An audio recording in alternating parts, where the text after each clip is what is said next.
Bonjour. Alors, je remercie aussi la mairie de Narbonne, Monsieur Perrault, Madame Josiane Marcelou, d'avoir pensé à moi pour prendre la responsabilité de vous parler des nanos. Je vais commencer directement, j'entre dans le vif du sujet, sans oublier quand même de vous dire que ce sujet, je m'y suis intéressé à l'époque, il y a déjà quelques années, où je travaillais sur les toxiques qui agressent notre cerveau, dans une grande enquête qui s'appelle Menace sur nos neurones, où je m'étais penché donc sur un certain nombre de substances telles que l'aluminium, le mercure, le plomb, etc., et qui appartiennent à une catégorie de substances dont on ne parle pas vraiment, qui s'appelle les neurotoxiques. Neurotoxiques, c'est-à-dire toxiques pour le système nerveux et en particulier pour le cerveau, le système nerveux central, qui sont donc des toxiques qui font, hélas, de gros dégâts, qui sont bien documentés. Pour l'aluminium, par exemple, sa neurotoxicité est connue maintenant depuis une bonne cinquantaine d'années.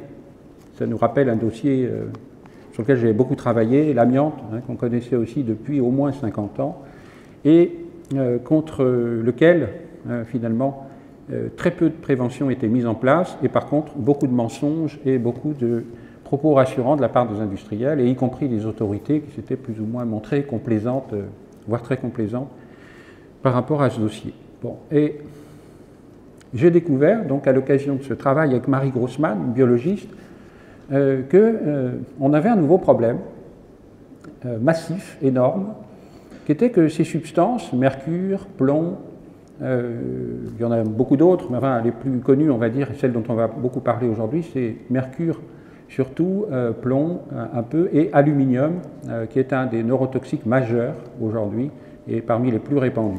On s'est aperçu donc que ces produits classiques, connus depuis l'Antiquité grecque au moins, eh bien, aujourd'hui, ils se présentent sous une forme nouvelle, particulièrement inquiétante, comme vous allez le voir, et même anxiogène. Ces substances, donc aluminium, plomb, mercure, et il y en a bien d'autres, donc se présentent aujourd'hui sous une forme nanométrique, c'est-à-dire innovante. Autrement dit, sous une forme qui intéresse beaucoup les industriels, parce que c'est une forme plus active de ces produits.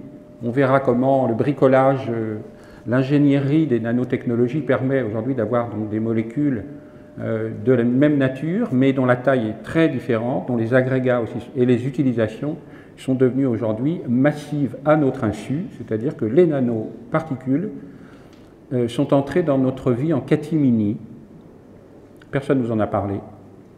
Et pourtant, on avait connu des scandales comme ceux de l'amiante, ceux du plomb ô combien, etc., ceux du mercure en particulier, mercure qu'on trouvait dans les plombages et tout un tas de dispositifs médicaux et autres. Pour les nanos, je pense, à chaque fois que je ressonge à ce dossier, je repense à Henri Pézra, qui est un grand toxicologue français, grâce à qui on a obtenu l'interdiction de l'amiante en France et ensuite en Europe, qui était un combat, mais vraiment de plusieurs décennies, acharné, et donc il est décédé maintenant depuis des années. Il n'avait pas connu le dossier des nanoparticules, et je pense à lui en me disant, on était tellement content, tellement heureux d'avoir obtenu l'interdiction de l'amiante, en se disant, là vraiment, on a fait un pas historique, la prévention va changer, on en aura tiré les leçons, etc. L'opinion publique est aiguisée maintenant sur ce type de problème, donc je pense à lui souvent en me disant, il se retourne dans sa tombe, parce qu'avec les nanos, on est revenu à la préhistoire de la prévention. C'est-à-dire que personne ne nous a prévenus. Les industriels ont agi totalement de façon discrète, voire secrète. La complaisance des politiques a été extrêmement grave. Et au nom de la compétition internationale, au nom aussi de la peur que risquait de générer dans la population la discussion sur les nanos, parce que les industriels avaient été échaudés par, vous savez, la mobilisation, en particulier en France, contre les OGM. L'ingénierie, on va dire, génétique, qui permet de manipuler donc les végétaux en particulier, mais aussi les animaux, etc. Et donc il y a eu un boycott des Français, on va dire assez massif, contre les OGM, ce qui fait que les industriels ont reculé. On arrive à les faire reculer quand on choisit, quand on regarde de près ce qu'on met dans son caddie, ce qu'on achète. Et j'ai retrouvé des éléments dans le cadre de mon enquête montrant que de concert avec un certain nombre de sénateurs, enfin de parlementaires, sénateurs et députés, eh bien, les industriels ont choisi, ainsi que les politiques, de rester discrets sur le dossier des nanos pour ne pas susciter l'opposition qu'ils avaient rencontrée avec les OGM. C'est un des grands éléments d'explication du silence qui entoure les nanos, nanos qui ont commencé à envahir le marché à partir des années 90. Vous voyez que ça fait quand même un certain temps. Et on découvre le problème qu'aujourd'hui, et encore l'opinion semble découvrir le problème avant les élus eux-mêmes, d'une façon générale, même s'il y a eu des élus qui ont tiré la sonnette d'alarme au niveau européen ou au niveau français, c'était des lanceurs d'alerte finalement qui sont restés à crier dans le désert, qui n'ont pas été écoutés. Je vais tout de suite commencer par la définition des nanos, savoir de quoi on parle, et puis vous en montrer quelques-unes. Alors là, vous voyez à l'écran un nanotube, ce qu'on appelle un nanotube, donc invisible à l'œil nu. C'est une des...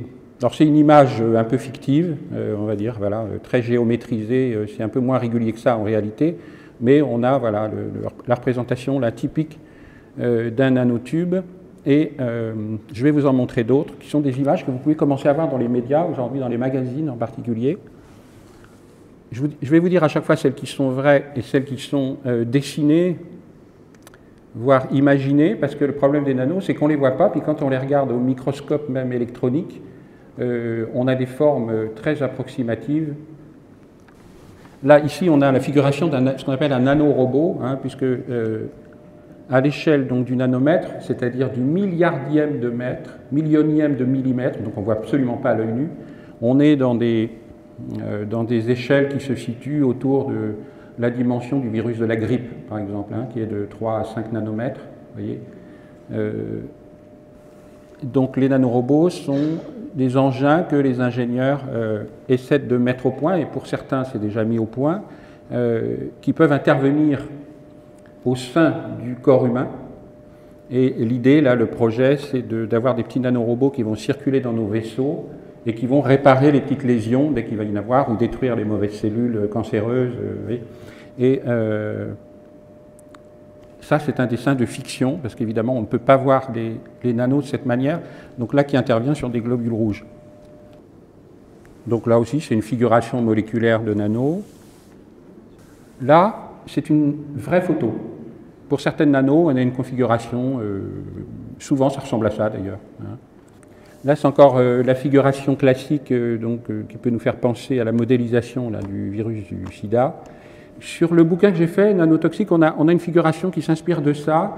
Son intérêt, on dire, bon, c'est l'invention d'un dessinateur à chaque fois. Bon. Mais ça figure le principe même des nanos, et c'est le souci des dessinateurs, l'inquiétude qu'on peut avoir. C'est pas très sympathique non plus à voir comme ça. On a l'impression d'une sorte d'oursin technologique.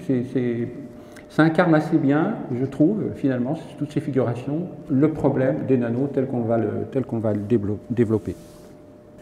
Bon, toujours là, l'incarnation de la régularité qu'on arrive à obtenir aujourd'hui dans la construction moléculaire. Ça, c'est parmi les premières nanos inventées, les fullerenes. Ça ressemble à des ballons de foot, un peu, des ballons de football. Là, on est encore dans les nanotubes de carbone. Intéressant, les nanotubes de carbone, c'est une des nanos les plus utilisées aujourd'hui. Et on en a dans les articles de sport, en particulier les cannes à pêche ultra légères, les raquettes de tennis ultra légères, etc., souples, qui ont une réactivité formidable, dans les textiles sportifs en particulier. Donc vous savez, tous ces textiles qui vont être à la fois antitranspirants, très élastiques, très légers, éventuellement 100 fois plus résistants que l'acier, vous imaginez, d'une imperméabilité formidable, quasi inusable, etc. etc. Et donc toutes ces performances qu'on a grâce aux nanos, donc formidable du point de vue industriel, formidable du point de vue technique, on va dire. Donc formidable à tout point de vue, sauf si on considère la santé publique. Et ça, c'est vraiment la dernière roue du carrosse. Alors pour vous donner simplement une indication, la loi dans le monde entier aujourd'hui, et y compris en France, c'est que la part consacrée à la prévention par rapport à ce que les nanos peuvent rapporter aux industriels et à la recherche, elle est de l'ordre de 1 à 2%. Je vais vous dire à quel point la santé est vraiment complètement à la marge. 1%, c'est rien par rapport à l'arrivage massif permanent de nouvelles nanos qui ne sont pas testées. Et au passage, les nanotubes de carbone, qui sont parmi les plus utilisés des nanos, eh bien, on sait aujourd'hui par les études toxico, présentent à peu près les mêmes inconvénients que les fibres d'amiante, c'est-à-dire notamment ultra-cancérogènes. On pourra y revenir si vous voulez. Donc une simple canne à pêche que vous cassez, par exemple, comme je l'ai vu faire, on la met dans le coffre, et puis on ne l'a pas bien repliée, et on ferme le coffre, et ça tape dessus. Et là, ça casse quand même, c'est pas non plus... Et à ce moment-là, on voit toutes les petites fibres qui sont là, qui sont donc du même ordre que les fibres d'amiante. Je rappelle toujours que les fibres d'amiante, elles sont dangereuses fondamentalement parce que leur diamètre est d'ordre nanométrique. Ça, c'est type même de nano naturel. Une fibre d'amiante, à l'œil nu, vous ne la voyez pas. Il faut qu'il y ait un agrégat pour voir l'amiante. On a l'impression de voir une fibre. Quand on voit une fibre, en fait, c'est déjà un agrégat de plusieurs fibres. Chaque fibre, le diamètre est de l'ordre de 300 à 600 nanomètres. On a vraiment là de la nanoparticule naturelle et qui pourtant est extrêmement dangereuse. Le danger avec l'amiante, c'est au lieu de laisser les roches d'amiante sous le sol, c'est de les dégager, de les traiter industriellement et d'en mettre partout. On reviendra là-dessus. En tout cas, voilà, on en a aujourd'hui partout. Et ce n'est pas du tout pris en compte par la prévention. Et les premiers exposés, évidemment, c'est les travailleurs des nanos. Aujourd'hui, dans des laboratoires, des usines de plus en plus nombreuses, on a des travailleurs exposés et très mal protégés. C'est pour vous donner l'ordre de grandeur. Donc, les nanos, on se situe, voilà, 10 nanomètres, 100 nanomètres. On se situe à partir de là. Ici, on avait un globule rouge. Vous voyez, on est au-dessus. 1 nanomètre. Ici, on a une molécule. Ici, on a un atome. 0,1 nanomètre. Vous voyez que c'est vraiment tout petit. 0,1 nanomètre, c'est la dimension, on va dire, commune d'un atome. Donc, quelques atomes, on est vraiment dans les nanomètres. Et j'arrive même pas à voir ce qui est représenté. Oui, alors on a là, ici, le diamètre du... Oui, je veux bien, merci. Le diamètre de l'hélice génétique, de l'ADN. Donc au-dessus, on passe, vous voyez, même la bactérie, par exemple, on est déjà en micromètre, c'est-à-dire qu'on est 1000 fois plus gros. Bon. Et on a à gauche la combustion 20 nanomètres. Bon, c'est un standard pour les poussières ultra fines, produites notamment par les fumées d'usine, mais aussi par, il faut le savoir, par la fumée des volcans, ou la fumée même d'un simple feu de bois. Un feu de bois dégage des nanos. Ça, c'est des particules, on va dire, naturelles, mais auxquelles l'homme est habitué depuis l'origine du feu. Donc la sélection naturelle, vous voyez, les organismes qui n'étaient pas adaptés pour résister à ça, ils ont disparu. Bon. Et aujourd'hui, même s'il est possible de considérer que la fumée produite par nos cheminées est un facteur, l'essentiel en termes d'adaptation humaine et de sélection a été fait. Donc on ne peut pas mettre du tout sur le même niveau d'égalité les nanos produites aujourd'hui par les industriels et celles auxquelles on s'est habitué et face auxquelles on s'est sélectionné naturellement. Les enjeux commerciaux, économiques et militaires, il faut bien penser que là on est dans une situation où le militaire joue un très grand rôle. Les enjeux donc militaires, économiques des nanos sont absolument colossaux. C'est du jamais vu dans un secteur industriel jusqu'à aujourd'hui. Donc il y a une course effrénée et un système de subvention qui s'est mis en place dans tous les pays, très très important, en direction des industries qui se mettent au nano. En France, aujourd'hui, chaque année, ça tourne autour de plusieurs milliards qui sont concédés, qui sont subventionnés. À l'échelle de l'Europe, c'est d'énormes subventions aussi, qui vont directement aux plus grosses sociétés, aux plus grosses entreprises, Danone, Coca-Cola, enfin pour l'agroalimentaire, Nestlé, McDo, et ces milliards donc, sont aussi en partie donnés à des petites sociétés, des start-up qui travaillent sur des brevets autour des nanos, parce qu'il y a une course aux brevets aussi formidable, enfin énorme, qui sont des petites entreprises montées d'ailleurs par ces très grosses multinationales, qui sont présentes sur tous les territoires aujourd'hui du monde et qui brandissent tous auprès des gouvernements l'argument de la compétition internationale. C'est assez amusant parce que c'est les mêmes en fait, qui sont dans les différents pays et sur tous les continents et qui, soi-disant au nom de la compétition, doivent obtenir des soutiens financiers des États. Cette course au nano, donc dans une situation d'aubaine économique formidable entretenue par les industriels, donne lieu à une guerre économique qui passe par en fait la guerre des mots, puisque le problème numéro un des industriels, c'est l'opinion publique, c'est-à-dire comment allons-nous réagir. Donc on nous a caché les choses très soigneusement et très habilement jusqu'à aujourd'hui. Il n'y a que quelques associations un peu mobilisées sur le sujet. Vous voyez, c'est la première collectivité Narbonne qui m'invite pour parler des nanos. Donc je vous remercie d'autant, mais c'est symptomatique de cette difficulté à affronter ce sujet qui paraît très complexe. En fait, dès qu'on s'y habitue un peu, ça paraît beaucoup plus simple. Et la guerre des mots, c'est évidemment, on ne le sait pas assez, la guerre des lois. C'est-à-dire que quand vous arrivez à donner une définition officielle à une substance ou une catégorie comme là les nanos, derrière, vous allez en tirer tout un tas de bénéfices du point de vue économique et légal. Je vous explique tout bêtement. La définition officielle des nanos aujourd'hui, donnée par la Commission européenne, c'est toutes les particules qui font de 1 à 100 nanomètres.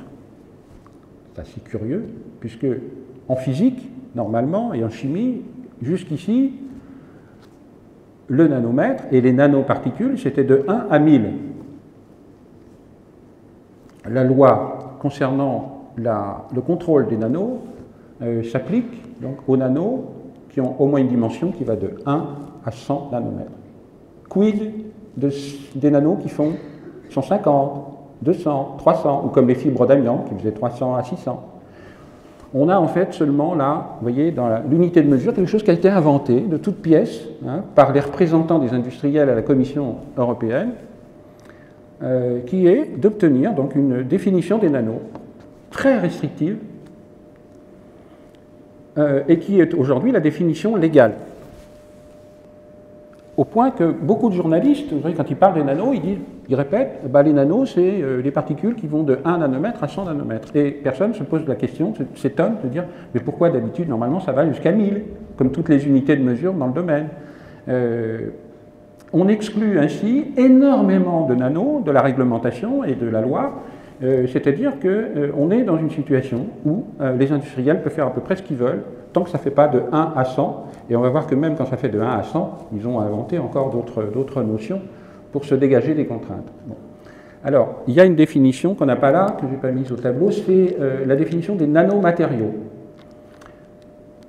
Très très important, parce que les nanomatériaux, donc, ce sont les produits dans lesquels il y a des nanos, c'est-à-dire des produits de base. Par exemple, un ciment peut être un nanomatériau à partir du moment où ce ciment donc, comporte des nanos, et non pas des molécules anciennes. De la même manière, donc, tout un tas de matériaux normalement devraient être appelés nanomatériaux parce que leur composition repose essentiellement sur la présence des nanos. Les industriels ont obtenu auprès de la Commission européenne encore qu'on appelle nanomatériaux que les matériaux contenant au moins 50% de nanos. Quid des autres? Eh bien, ils sont hors la loi, il n'y a aucun problème. Ça, c'est la guerre des mots, c'est la guerre rhétorique. Et aujourd'hui, c'est ça le lobbying, fondamentalement, hein, c'est arranger les notions en commission de façon à pouvoir avoir les lois les plus confortables du point de vue de la santé publique. Parce que l'enjeu, c'est évidemment celui-là. Donc ne seront testés en tant que nano, à partir du moment où la loi imposera, ce qui n'est pas encore le cas, de tester la toxicité des nanos utilisés, que les produits comportant au moins 50% de nano. Et autrement dit, il n'en reste plus beaucoup. Alors, si je l'avais là, voilà, c'est définition de nanomatériaux par la Commission européenne en octobre 2011, et c'est devenu donc la définition officielle, c'est-à-dire au moins 50% de nano dedans. Autrement dit, un yaourt, par exemple, qui contient des nanotitanes, du nanotitane ou du nano-argent, ou bien d'autres nanos, ce qui est devenu très très courant, quasi incontournable, eh bien, normalement, il ne fait pas l'objet de tests. Ce qui, évidemment, qui contient moins quand même que 50% de nano. D'accord ? Alors ici, vous avez les industries concernées. Bon, on voit qu'elles sont toutes là, j'aurais même pu en rajouter encore. Hein. Donc textile, industrie de la santé, donc de plus en plus dans tous les médicaments, on en a. L'automobile, l'énergie, donc l'informatique, le bâtiment. Il faut savoir qu'aujourd'hui, beaucoup de matériaux de construction des immeubles comportent des nanos. Par exemple, dans le béton ou dans les surfaces de revêtement des bâtiments pour avoir une surface auto-nettoyante. Évidemment, économiquement, vous voyez l'intérêt hein, pour les producteurs. Par contre, le fait que les revêtements subissent l'érosion et donc que les nanos soient propagés dans l'air et qu'on les inhale, ça, personne n'en parle. Industrie militaire, un mot quand même là-dessus, c'est un peu comme avec le nucléaire. Vous savez que un des facteurs de nucléarisation du monde, ça a été évidemment les applications militaires. Ça nous a été vendu, d'ailleurs, quand on refait l'histoire du nucléaire, j'ai un peu refait, ça nous a été vendu comme une panacée, le nucléaire. Au début, dès qu'on a découvert les rayons X, fin du 19e, déjà, le rêve s'est mis en place. On nous a vendu le nucléaire comme quelque chose d'absolument formidable, qui allait éradiquer le chômage, les problèmes d'énergie, enfin tout. Et aussi constituer des armes, hein, bien sûr, qui allaient imposer la paix dans le monde, puisque sinon on se serait autodétruit, etc. Donc on voit ce que ça a donné, c'est-à-dire qu'on a beaucoup rêvé, on en mettait même dans plein de médicaments, dans les produits cosmétiques et tout ça du nucléaire. Dans les années 30, nos grands-parents ont tous connu des savons au radium, hein, des pommades au radium, où on prenait des bains moussants au radium, etc. Hein, c'était, voilà. On nous vendait ça comme la panacée, exactement comme aujourd'hui les nanos, et on sait depuis évidemment que les inconvénients du nucléaire, il y en avait quand même un certain nombre, et qu'on les a découverts un peu trop tard, et sinon on n'aurait pas été avec un tel engouement. Il n'y a jamais eu d'études épidémiologiques d'ailleurs sur les cancers qui ont été induits par ces utilisations massives du radium. Hein. Et même dans certains aliments, certains sirops étaient vendus comme ou purifiants grâce au radium qu'on mettait dedans. C'est une histoire très similaire, en fait, les deux. Sauf que du nucléaire, donc il n'y en avait quand même pas partout, et qu'aujourd'hui, les nanos, il y en a vraiment partout. Alors là, les intérêts pour les industriels, donc je les ai un peu énumérés, légèreté, plus de solidité, plus de résistance. Pour les pneus, par exemple, il y en a aujourd'hui dans beaucoup de pneus, eh bien, les pneumatiques, l'intérêt, c'est l'adhérence, là, qui va être très supérieure. Hein. On conçoit des molécules qui ont des facultés d'adhérence très supérieures grâce donc à leur effet taille, nano. Je voudrais vous expliquer quelque chose quand même de fondamental pour comprendre une des raisons de la supériorité, de l'efficacité des nanos, notamment due à l'effet taille. Imaginons que ce livre-là, il n'y ait pas de page, que ce soit un bloc de papier comme ça, un peu comme un pain de sucre. Je le mets dans l'eau, donc il va mettre un certain temps avant de se dissoudre, de se mélanger avec l'eau. Si je le divise en 300 pages, vous voyez, et que je jette ces pages dans l'eau, c'est un peu comme un pain de sucre que je transforme en poudre de sucre, l'avantage c'est que ça va se dissoudre beaucoup plus vite. Et ça veut dire quoi du point de vue toxicologique? C'est un truc que connaissent bien les toxicologues. C'est ce qu'on appelle la réactivité de surface, c'est que l'échange moléculaire ou l'échange des atomes d'un gros morceau, d'une grosse particule comme ça, bon, il va se limiter à l'échange là de surface, vous voyez. Mais si je le divise en plein de petits morceaux, ça va aller beaucoup plus vite. La réactivité avec le contexte dans lequel est plongé cet élément va être extraordinairement multipliée, là en l'occurrence par 300.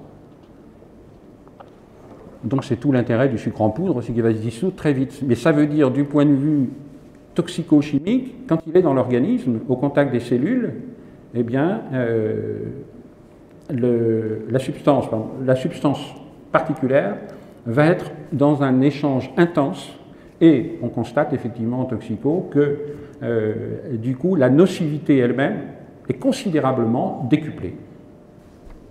J'insiste là-dessus parce que, traditionnellement, on a l'impression, intuitivement, que plus c'est petit, moins c'est dangereux. Et bien là, c'est tout le contraire. Plus c'est petit, plus il y a une grosse réactivité de surface, l'échange des atomes est intense, et plus c'est petit, plus ça voyage loin dans l'organisme et rien n'arrête. Il y a une histoire de la promotion des nanos, où là j'ai consacré une vaste enquête à aller interroger les premiers inventeurs, c'est-à-dire Drexler et autres, et où j'ai découvert que les chercheurs dans ce domaine, ça a commencé beaucoup aux États-Unis et au Japon, étaient évidemment très subventionnés par les grosses industries, et on trouve toutes nos grandes multinationales qu'on connaît bien en informatique, en automobile, en chimie et en agroalimentaire, ont créé des instituts, des revues, des reportages pour les médias, etc. Et ont fait rêver, en particulier aux États-Unis, là c'était énorme, on a fait rêver à partir des années 80 les Américains et même le personnel politique sur l'avenir qu'allaient nous ouvrir les nanos. Et en particulier par ce chercheur Eric Drexler qui a publié un best-seller qui a fait le tour du monde qui s'appelle Engin de création, qui est traduit en français aussi. C'est intéressant à lire parce que avec ça, il a fait rêver toute l'Amérique. Il a obtenu pour les industriels des subventions colossales, c'était le vrai démarrage.